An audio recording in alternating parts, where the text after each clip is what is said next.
vossa palavra é verdade, orienta e dá vigor. Na verdade santifica vosso povo, ó Senhor. Aleluia, aleluia. O Senhor esteja convosco, Ele está no meio de nós. Proclamação do Evangelho de Jesus Cristo segundo Marcos. Glória a vós, Senhor.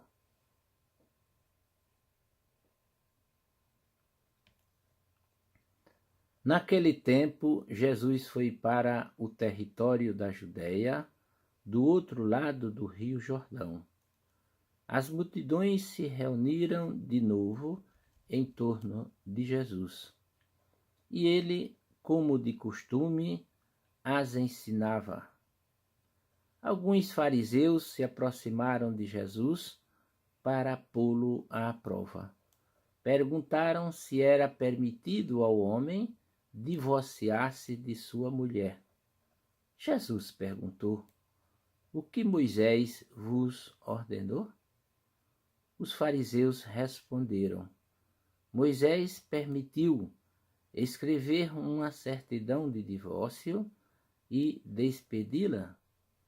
Jesus então disse: foi por causa da dureza do vosso coração que Moisés vos escreveu este mandamento. No entanto, desde o começo da criação, Deus os fez homem e mulher.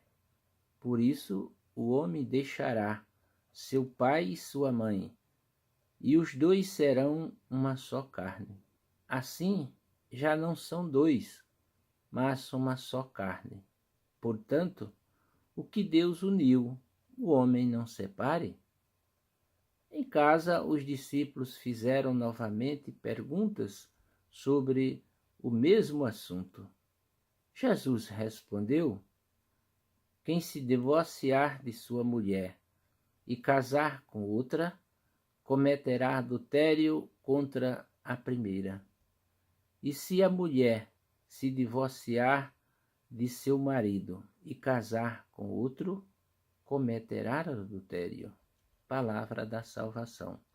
Glória a vós, Senhor.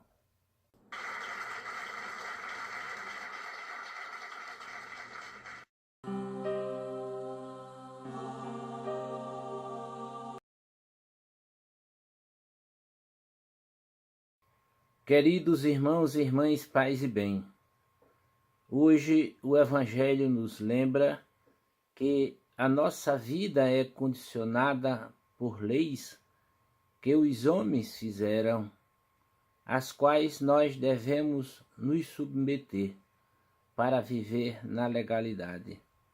Porém, devemos ter consciência do fato de que nem tudo o que é legal é justo no sentido pleno da palavra. Podemos citar alguns exemplos como a questão dos juros. É legal para banco pagar menos de 1% ao mês para caderneta de poupança e cobrar mais de 10% ao mês por empréstimos que realiza. É legal na sociedade brasileira o divórcio que, perante os olhos de Deus, não conduz o homem à justiça, mas sim ao pecado e à morte, pois desrespeita compromissos e direitos de cônjuges, filhos da comunidade eclesial e da própria sociedade. As paixões passam, mas o amor baseado em Deus permanece e amadurece com o tempo. Por isso precisamos lutar contra essa visão descartável ensinada pelo mundo de que o amor vale enquanto dura, enquanto um suporta o outro. Por isso o homem deixará seu pai e sua mãe, e os dois serão uma só carne. Assim, já não são dois, mas uma só carne. Portanto, o que Deus uniu, o homem não separe. A Igreja nos chama a atenção para os tempos em que nós vivemos, no qual se dissemina por toda parte a chama. Epidemia do divórcio. O casamento virou uma coisa descartável. A união sem compromisso de vida parece que está em moda. E hoje nós olhamos para a palavra de Deus, para aquilo que o Evangelho nos propõe e perguntamos: o casamento segundo a vontade de Deus é impossível de ser vivido? Impossível não, porque nada é impossível para aquele que crê em Deus. Mas sabemos que não é fácil construir uma vida a dois por toda a vida, porque isso exige compromisso das duas partes. Exige responsabilidade, fidelidade e consciência das duas partes, daquilo que se propuseram a viver. Mas o que o Evangelho nos propõe não é uma utopia, porque há muitos casais que, mesmo em meio às lutas e aos desafios da vida, conseguem levar a termo o seu casamento. Não quero jogar pedras em ninguém, nem julgar, quanto menos condenar ninguém. Muito pelo contrário, quero acolher com todo amor do meu coração as diversas realidades de casamento de casais que lutaram e de repente a união deles não deu certo. O que devemos fazer é propor um caminho, propor direção da vida, assim como nos propõe nosso Mestre e nosso Senhor Jesus Cristo. O casamento é um compromisso para toda a vida.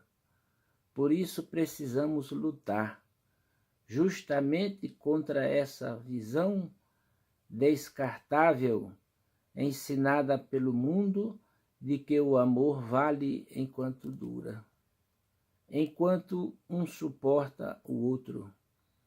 O amor se renova, se desdobra e recomeça, por isso se deve lutar por ele. É importante que nós não percamos a visão neste mundo em que já não vemos mais as coisas como Deus nos ensina. Primeira coisa, para conseguirmos isso, precisamos preparar melhor os nossos jovens, para que tenham consciência dos deveres e das obrigações do matrimônio. Não podemos permitir que os nossos jovens vão para um casamento, para uma união, para um compromisso a dois, sem a consciência das responsabilidades que vêm com o matrimônio. É preciso fazê-los entender que paixões passam, mas o amor permanece e amadurece com o tempo. Por outro lado, todos os casais casados há um ano, há alguns meses, dias ou há muitos anos, precisam ter sempre a consciência de que há a necessidade de uma formação permanente para a vida matrimonial e buscarem ajuda de Deus, acima de tudo, pela oração, buscarem ajuda da Igreja, pelos ensinamentos dela, pela sua doutrina e acreditarem que o amor, quando é baseado e sustentado em Deus, pode prevalecer contra todos os inimigos do matrimônio. Louvado seja nosso Senhor Jesus Cristo, para sempre seja louvado. Amém.